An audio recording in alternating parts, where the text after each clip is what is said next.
बहुत समय पहले की बात है। एक शांत सा गांव था, हरे भरे खेतों से घिरा हुआ। उस गांव में एक कबूतर रहता था। वह बाकी कबूतरों से थोड़ा अलग था। वह तेज उड़ता था, रास्ते पहचानता था और समझदार भी बहुत था। गांव वाले उसे प्यार से राजू कबूतर कहते थे। राजू एक खास काम करता था, गांव के लोगों को संदेशा एक दूसरे तक पहुंचाना। उस ज़माने में ना मोबाइल थे, ना चिट्ठियाँ कि डाक जल्दी पहुंचती थी। ऐसे में राजू कबूतर ही गांव वालों का सबसे भरोसेमंद संदेशवाहक था। एक दिन की बात है, गांव में अचानक युद्ध का खतरा मंडराने लगा। पास के राजा को खबर मिली कि दुश्मन की सेना उसी की सीमा पर पहुंच गई।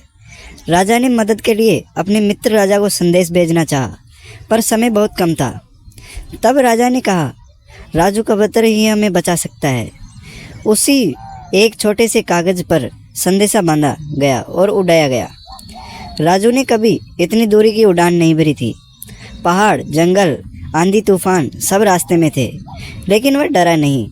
तेज पंखों से उड़ता गया, थका पर रुका नहीं। उसकी आंखों में केवल एक ही लक्ष्य था, संदेश पहुंचाना। रास्ते में उसे बाज ने पकड़ने की कोशिश की, लेकिन राजू चकमा देकर बच निकला। फिर तेज बारिश शुरू हो गई, पर वो एक सूखे पेड़ की टहनी पर छुपकर कुछ देर रुका और फिर उड़ चला। आखिरकार वह दूसरे राजा के किले में पहुंचा। सैनिकों ने जब संदेश पढ़ा तो तुरंत सेना को तैयार किया। समय रहते मदद आ गई और गांव की रक्षा हो गई। राजा ने राजू को बुलाकर सोने का छोटा ताज पहनाया और कहा, तुम सिर्फ एक कबूतर नहीं, हमारे राज्य के सच्चे हीरो हो। उस दिन से राजू कबूतर की मूर्ति गांव के चौक में लगा दी। बच्चे आज भी उसकी कहानी सुनकर सीखते हैं। सच्ची मेहनत, हिम्मत और नीयत हो तो एक छोटा सा पंछी भी बड़ा काम कर सकता है।